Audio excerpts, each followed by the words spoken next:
close, you know, but they're not able to win the final game or stick it through. You know, do I have confidence in Cure to win 3 in a row against SoulKey right now? No, to be honest. I really do not, but let's see if what the coach had to say to him has some effect here. We're going into King Sejong Station. It's going to be set number 3. Cure versus SoulKey. Cure right now down 0-2. He's on his final life. Let's jump into that game right now.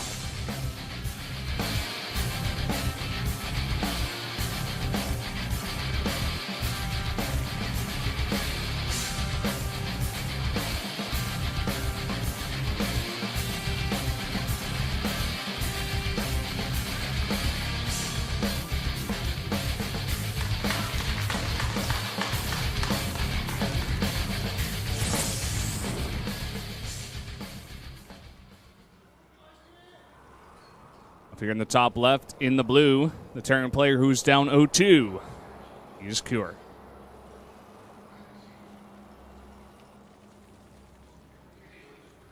Down here to the bottom right, it is TCM SoulKey. Thank you for that tweet, my fellow follower, my friend. I couldn't believe I forgot his team name, but you know, we don't actually see many TCM players as well. Yeah, that's part of the reason. That is my excuse. I just of course, you know, it's not really that well known. I mean, there's only one player in that team, right? And we see a very paranoid drone scout from SoulKey looking for those proxies. He knows that Cure might be desperate at this point. Now that he's down 2 games, facing elimination already in the Star League. Yeah, I like this. It's just safe. You're up 2-0. You want to close it out as fast as possible. You don't want to lose any dumb games. Just be safe. This opens you up to, you know, going that hatch first, being safe that way. And you can even harass on that barracks SCV and just be annoying in general. You can find some worth out of this little drone with that scout. Little fella. He's going to be like, oh, okay, you're going back to your basics, Cure. You're going to be going for the 1 Rax expand. From there, I'm sure we're going to see actually a very greedy SoulKey. In fact, a gasless SoulKey, which is what I love to see. What a great sort of strategy choice. Okay, as I say that. Damn it! I wanted to see gasless. That burns. Well, I mean, I'm sure we're going to still see quite a number of queens from SoulKey. Just you can get them just a little bit easier if you make no gas. You know what I mean, Valdez? You Yeah, know what I mean, I'm man? on your page, man. Thanks, I was dude. agreeing with you. Yeah, I know you were, man. I know. And it's a bummer that it didn't work out. But we'll get through this. Is there any merit to the idea that he could possibly go aggressive off of 2 base with that gas, or you think this is just straight speed? I think if he had to go on gas before pool, there'd be merit to it. But considering he got it just a little bit later, he won't get speed out as quickly. It'll be maybe a 10-15 seconds slower, and it just won't. It just line doesn't up quite as well. line up. Yeah, exactly. Yeah. I mean, it's not as streamlined as something Life would do with the same sort of build. And we're seeing actually an aggressive Marine, which is cute. This is like that chrono boosted out Zealot, except a lot less effective. Yeah, except it has to turn around and run home when the queen is nearly out. Yeah. That Zealot is so cheeky, by the way. Parting does that all the time. Oh yeah, I love so seeing funny. I love seeing Zerg players that can surround it and pull the drones that are getting hit. So he actually loses nothing and he loses the Zealot for nothing. That's like the kind of micro that turns me on, Valdez. You said it, man. Gets me going. That's why we all watch StarCraft, for those moments. Yep, that's what I watch, man. Yep. And I love the direction, actually, that Blizzard is taking in Legacy of the Void. You know, right now it's the beginning of the closed beta. There are some very powerful units. You know, maybe Protoss isn't in the best place right now, but it's okay. Everything is going to be balanced out eventually once it gets released. And just where they're going with the faster pace game right in the beginning, all those very micro-heavy units. I definitely agree with Artos. He said, like, the Adept, the idea of it is, like, really cool, really awesome, but it's just, like, not quite there in terms of balance. You know, maybe not strong enough. But Right.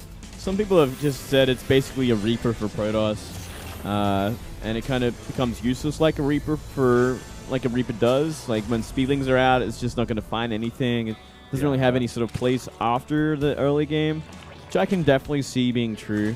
Yeah, I mean, unless, well, I don't know. I don't think there's any viability to the idea of like upgrading them at the Twilight Council and massing them against anything. Like that doesn't really make much sense to me, at least in the current meta where things are 4 days into the beta. Sure, yeah. We got a long way to go. You don't have to worry too much about how everything's going to turn out or why things are the way they are. Yeah, for sure. Give it about 6 months and we'll see what's going on. Yeah, we got a lot of time. Yeah. I am liking the carriers, though. A lot of fun. Very strong. Yeah, they are very strong. The Protoss is one hope right now for playing the beta. Well, can you take the carrier safely, or do you die? Do you die to the Cyclone? Stay tuned. It's the name of the game. Yeah, well, SoulKey looked like he was going to go for that 2-base sort of muta style, but then he got his scout off and he was like, you know what, I can cancel that spine crawler and get that 3rd base going. And that's exactly what he's going to do. But he's going to be up against the same kind of style that we did see in Game 1 with the Hellion Banshee and maybe an Armory added a little bit later. We'll see. Looks like he's made 2 extra queens for now, spreading that creep. He's even going to sacrifice an Overlord here. Oh. Changes his mind. Wants to keep it alive. Let's see if we see a Spore go down, because he's going to need one, or he's going to take a lot of damage. We do see making an Overseer. Yeah, could help. Could help.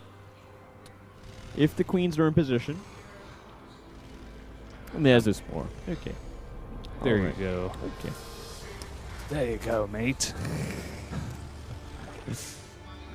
Okay. And Spire's nearly finished. Okay. Muta's going to be on the way nice and quick. And that 3rd CC, I think, will be planted very shortly as well. We do see a lot less, Overlords over the 3rd base dropping creep like we used to. Bit of a shame. Missed those times. Can delay a 3rd base for so long if it gets like that full creep spread and no Marines go out there to stop it.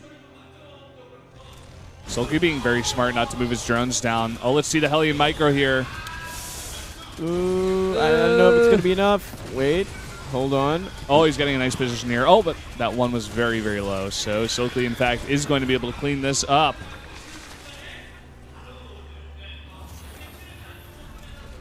There we go. 6 Hellions for 19 Lings. It's going to totally shut down that Hellion harass. Yeah, it's going to give the map control essentially back to SoulKey for now. It's going to be able to send Lings out in the map. Ooh, even finding a Banshee. We'll see actually how aggressive he's going to be. He might actually force the 3rd CC to lift up. I think he definitely can. Kira has lost a lot with that attack. He pretty much lost all the units. He's been powering up. He's making a lot of barracks, and he's finally transitioning into bio, but he just doesn't quite have it yet. And look at this. SoulKey's going to go aggressive at the wall. Tons of Banelings being morphed. There are 14 Lings, or not Lings, 16 Marines out on the map right now. Yeah, this is actually one thing we should have picked up on when we saw how late those Evos were actually being. And I think he's might even just end the game right now, but he's going to do so much SCV damage. This could very well be it. There's a lot of Marines at the top of that ramp. He was thinking about going up there, but he's saving it because he's totally gained control of this natural. He's going to force Kier to come down, and that's when he tries to go for the killing blow, but these Banes are very slow. They're being picked off one by one by that Banshee. Oop. Marines trying to look for it. Nice splits out of Kier. I mean, look how much, ramp, but he's taking too much damage. Yeah, exactly. 29 SCVs have gone down at this point. And I think there's no coming back from this, Valdez. Yeah. The Widowmine hits the mutas, but I'm not even sure if that was the best target. I feel like taking down all those Banes and maybe some of the Lings would have been a little bit better, but at this point, what does Kier have? Not much. He's got a 3rd CC at least. But SoulKey continuing the pressure. He stayed at 53 drones for a while now. He's finally beginning to add a little bit more. Maybe just try to fully saturate that 3rd base for now. Mm-hmm. Yeah, he's got a pretty strong economic lead at this point. 3rd base is not going to be going down anytime soon for Kira. He's going to be keeping that in the main base, trying to do damage control, get enough SCVs for that natural. Yeah. The one thing that SoulKey does have to be careful about is that the upgrades for Kira are very nice right now. +2/+2. It looks like he's also conscious of this fact as well, sending in an Overseer, actually, to stop one of those upgrades. He gets the attack one as well, so that's very important. It's a nice move. And he's kind of rebuilding that muta count. He did end up losing just about all of his mutas, actually, in that engagement in the natural. And he was left with about 3, so a bit of catch up there, but still. 40 supply lead.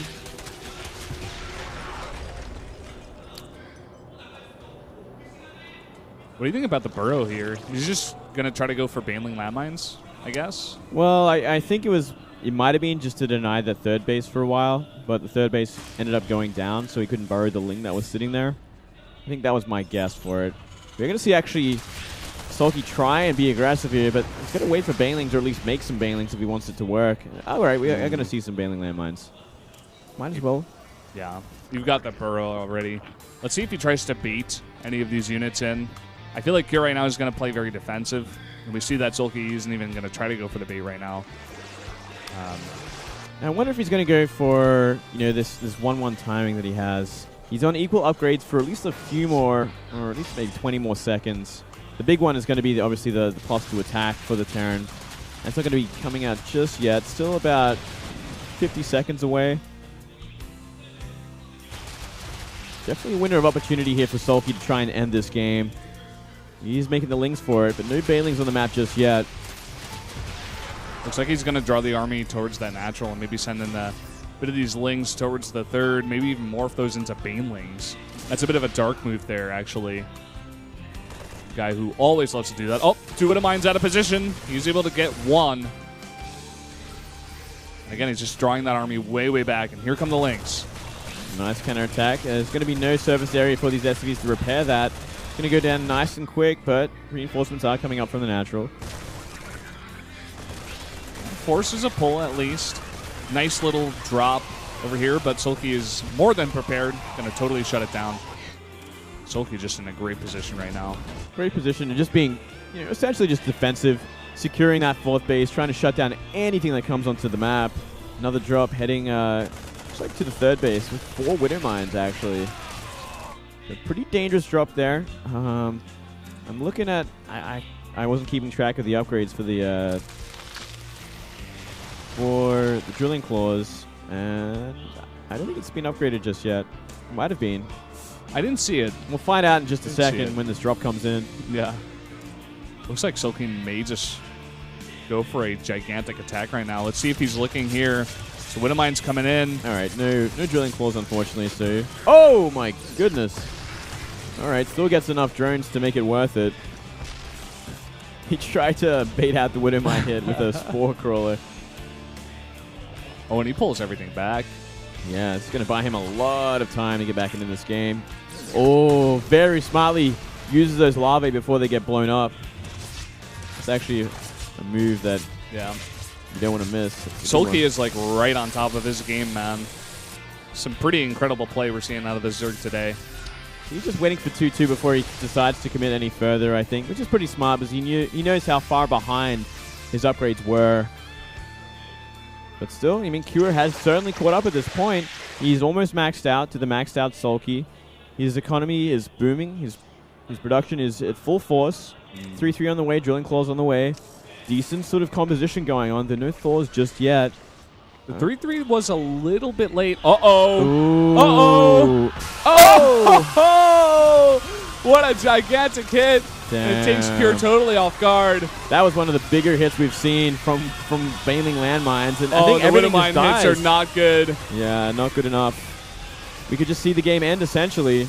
He's got so much stuff, man. Even some Banelings rolling in from the mountains on the right side. I think this might be it, Valdez. Knocking down the door. The Widow Mine's not able to get any hits, and there is just no defense anymore for Cure. SoulKey's going to do it. 2 3-0s out of 2 fantastic Zerg players today.